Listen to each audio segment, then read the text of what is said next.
in ER, we see a lot of patients who are having seizures. So it's very important for us to know how to identify a seizure, how to break the seizure, and how to make sure the patient doesn't go into status epilepticus. So to discuss all of that today, my guest is Dr. Lauren Koffman. She's a neurointensivist. She's the director of the neuro ICU at Temple University. Dr. Koffman, welcome to the podcast. Thanks for being here. Hi, thanks for having me. So today we want to talk about seizure management in the ED, managing the acute seizure. To do that, first we have to think about identifying seizures. So maybe we could really quickly talk through what are the different type of seizures that patients can have, and what they present like. Sure. I think this is super important to talk about because in general, when we talk about treating seizures, we want to be aggressive and treat them very quickly. And it is a neuroemergency. But when you break down seizure type, we don't treat all seizures that way. So it's important to kind of understand identifying the different kinds of seizures. So the ones that I think people are most familiar with are generalized convulsive seizures, where there's typically a loss of consciousness and or loss of awareness. You classically will get a gaze deviation, you'll get convulsions of the arms and legs. Those are pretty easy to identify, right? Those are the ones I'm sure you see, in the emergency room, and there's no questions about what's going on. Right. Um, then you get like the complex partial or subclinical seizures. So the classic complex partial is you have preservation of your level of consciousness, you're awake, but your level of awareness is impaired. So they're confused, awake but confused. And maybe there's some subtle motor phenomenon, like, what we always read about is like lip smacking or like automatisms, the hand movements.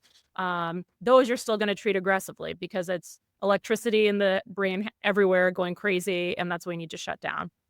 The So that one could be kind where you see a patient with maybe just like eyelid fluttering. They're not really responding to you. Okay. Exactly. So they're awake, their level of consciousness is preserved, but their level of awareness is impaired. Okay. There's a whole spectrum. It could be as simple as someone that's literally just confused. And you might not see the motor component. It can be really hard to kind of piece out the details. Like, you might not have access to an EEG in the emergency room. So you're not going to know for certain just by looking at the patient. So the history is super important, and looking for these like fine clues in your exam. The one kind of seizure that you aren't gonna be treat as aggressively as the other seizures are focal seizures. So those are people that have preservation of their level of consciousness and preservation of their level of awareness. So they're awake, they're talking with you, they're totally with it, but maybe like they're just having this hand movement that's going. And those tend to be people that maybe have like a brain tumor or some focal lesion that is causing the focal seizure. So it's only one area of the brain that's like firing, causing seizures, causing this, motor phenomenon, but their mental status is totally intact. And those we do not treat typically as aggressively on the pathway where we are usually referring to when we talk about status epilepticus. You're never going to like intubate and sedate someone that has just this motor phenomenon with their level of consciousness and level of awareness totally intact. That makes sense. So it sounds like the first two categories we really have to identify and treat. The third hmm category, not so much. First category is easy to identify, but the second hmm category, we don't really often have an EEG in the emergency department. So hmm how can we go about like making sure we catch those? Or is it just something that we have to be very suspicious of and have a very like low threshold for? Yeah, I mean, it should be in the back of your mind if, you get a history that the person was like had a recent febrile illness, has been acting strange, acting off, not acting like themselves, and you see subtle things like eyelid fluttering, twitching, um, or if maybe they did have convulsions and those have stopped, but they're still like off. It can be super hard to differentiate postictal from subclinical seizing or even medication effect because, EMS has likely already given some, benzos. But, always err on the side of caution. And I always tell people like overtreat, because they're in a monitored setting, right? Like there's going to be no harm if you're giving extra meds. You don't have to continue them long term. Mhm. But without having that EEG there, it can be super difficult. Quick question though, would giving those medicines mess up your EEG results? Would it be confusing for you as to whether this patient needs to be on seizure meds, down the Um, line? it depends on the history, the clinical history, and I mean, if one of my residents said I saw them seizing, like, I'm gonna trust them. Um, depending on the emergency room person and the story that I get, sometimes it can be iffy, especially I if see there's how it like is. I see a how it is. if there's a bit they can be super hard, especially for people with, like, functional neurologic disorders to kind of piece that together, and, like, up to half of patients that have FND also have underlying epilepsy. So, again, I always err on the side of caution and, like, leave them on the seizure medication, at least in the short term. Um, but yeah, I wouldn't worry about, messing up the diagnosis because, if we can avoid escalation of therapy, I think that's the ultimate priority. Okay, gotcha. All right. So, the whole point here is we're trying to prevent progression from one seizure to status. Maybe we should quickly just define what status is, how it's currently defined before we move on. Yeah, for people that have been in practice for a while, they might be surprised to hear that the definition has changed. Historically, it was over 30 minutes.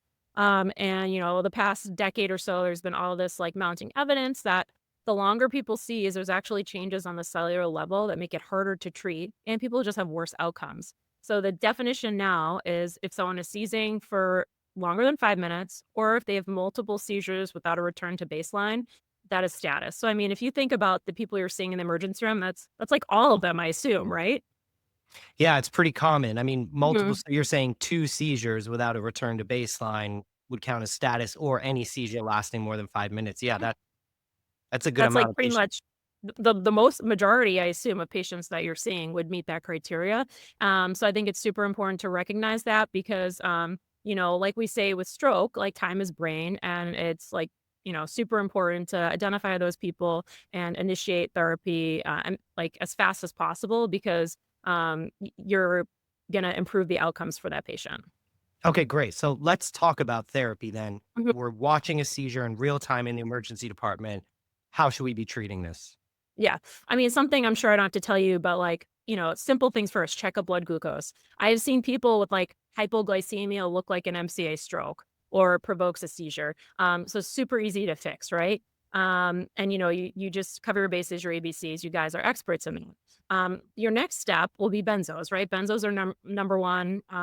If they've already been, this is where the history is important because if EMS has already given your benzos, then you need to, identify what the next step is. So, if they got midazolam and it was an adequate dose, which should be in adults like 10 milligrams, you're already moving to your next step, right? But if they haven't received anything or the person came to the emergency room for something else and they had a seizure while they're there, you'll probably go with, Ativan and you can do lorazepam. Like you want to dose up to zero point 0.1 mgs per kg with each dose being 4 milligrams. I think the key takeaway here is 1 milligram is never enough.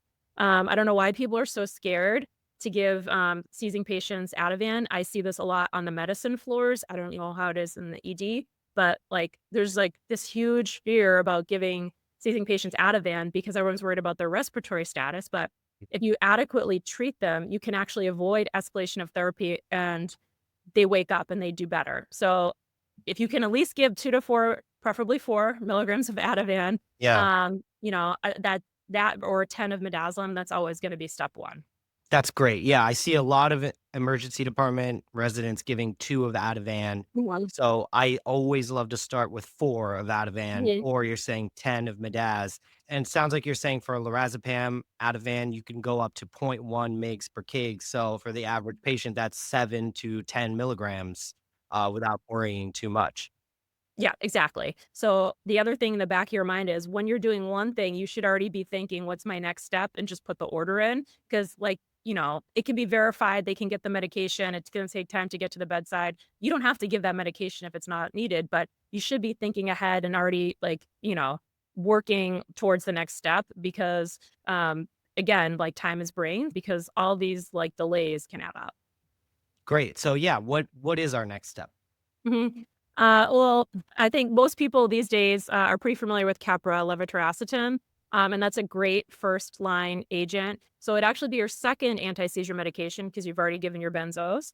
So now you're going to give another medication. So key thing with Keppra, I think Keppra is pretty much widely available. It's very well tolerated. Uh, Another fact to remember is adequate dosing. So the classic thing I see is people giving a gram or 1,500 milligrams and calling it a load, but a true load is 60 mgs per kg, up to about 4.5 grams. So it's I've seen it quite often underdosed, and if you're underdosing it, it's not gonna work.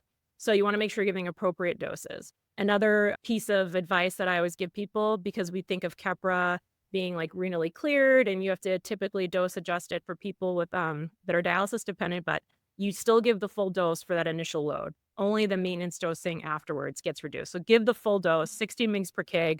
There's other medications that you can give, but you have to keep in mind for status, you need something that's, has an IV formulation and can become rapidly therapeutic. So based on, like, the evidence that we have, it's gonna be Keppra, which we just talked about, phenytoin, fosphenytoin, or valproate. So let's talk about the other two, phenytoin and Mhm. valproate. First of all, what are the dosages for that, and when would you do one versus the other, or do you pretty much always just default to Keppra? I mean, I think these days, like, when I was a resident, we were using a lot more fosphenytoin because, like, there just wasn't as much, data on Keppra. There was a trial that came out a few years ago that did a head-to-head comparison, it was the ESET trial for Keppra versus valproate versus phenytoin for status, and they were all equally effective, assuming you're giving appropriate doses. So, Keppra, if you have it, it's the easiest, most well-tolerated. Hopefully, if it's a woman of childbearing age, you have, like, a pregnancy test, that's gonna be important if you're thinking about valproate, right? And if you're gonna give valproate, it's gonna be 40 mgs per kg, and then phenytoin is 20 mgs per kg. In theory, like, all seizure medications could cause hypotension, but fosphenytoin in particular can cause more profound hypotension when it's infusing. So these patients already should be on a monitor, right? But that's gonna be important when you're starting to infuse these meds. Great. So it sounds like, sticking with Keppra might be the easiest and Mhm. safest way to go about it. But if you need some other options, maybe they have an allergy or something, Exactly. And the we other thing to can. keep in mind is if they have epilepsy and they take a medication and your hospital has the ability to check a level, that can be super helpful, right? So check a level and then you can know that that was the cause for their seizures. And it's helpful in terms of titrating the medications to something therapeutic. All right. Let's say we gave a dose of benzo, an appropriate Mhm. dose of benzo. We loaded them appropriately with an IV anti-seizure medicine, Mhm. but they're still seizing or they seize again. Now what do we do? Yeah, so now you're actually at refractory status, right? So you've given your benzo, you've given your anti-seizure medication, probably Keppra, and you're still concerned they're seizing, then now you're in refractory status. So at this point, you're thinking, intubation and sedation. Key things here are, it sounds crazy, but I've had to explain this to people. You've paralyzed them for the intubation. Therefore, if they were convulsing before and they're no longer convulsing, that doesn't necessarily mean they're not seizing. You Right. won't know that until they get onto EEG. So, at some point, whenever it's available, they'll get an EEG. And your goal is to kind of like reset the brain. So you're going to do that with sedation. Your options are going to be midazolam or propofol. In the ED, it's going to be hard because for us, we'll be titrating our medications to what we see on the EEG. Historically, we would aim for something called burst suppression, where there's a little burst of brain activity and then it's quiet and then there's a burst. And we would do that for 24 hours. But you don't have that, so, like, how do you know how much sedation to use? I would say it's gonna be a higher dose of midazolam than you're used to seeing for sedation purposes. We will go up to 1 or 1.5 mgs per kg an hour of midazolam for people. Wow. Uh, yeah, so very high doses, like 100 milligrams an hour of Wow. midazolam, and, yeah, like, and that's common for us. So I think the takeaway is, like, 2 or 3 milligrams an hour of midazolam is probably not enough. Without having them on EEG, it can be hard, but maybe start at 5 or 10 milligrams an hour. If you look at the guidelines, they start at like 0.05 mgs per kg an hour, and then we end up titrating up based on the EEG. And then propofol, I usually say at least like 30 mics per kg a minute, and then we will go up to hospitals vary, but 60 to 80. Um, and that should be what you have to worry about. We'll take care of the rest once they get to the ICU. Well, I think the theme for this whole episode is that the doses need to be higher than what we normally give across the board. Yes. Yeah, Um, for any sure. anything else we should think about in terms of medications? You might soon see more ketamine used, earlier on. For us, we use it for like super refractory status for people that fail midazolam or propofol. They're already in the ICU. They tend to be more of like the new onset refractory status epilepticus, concern for limbic encephalitis.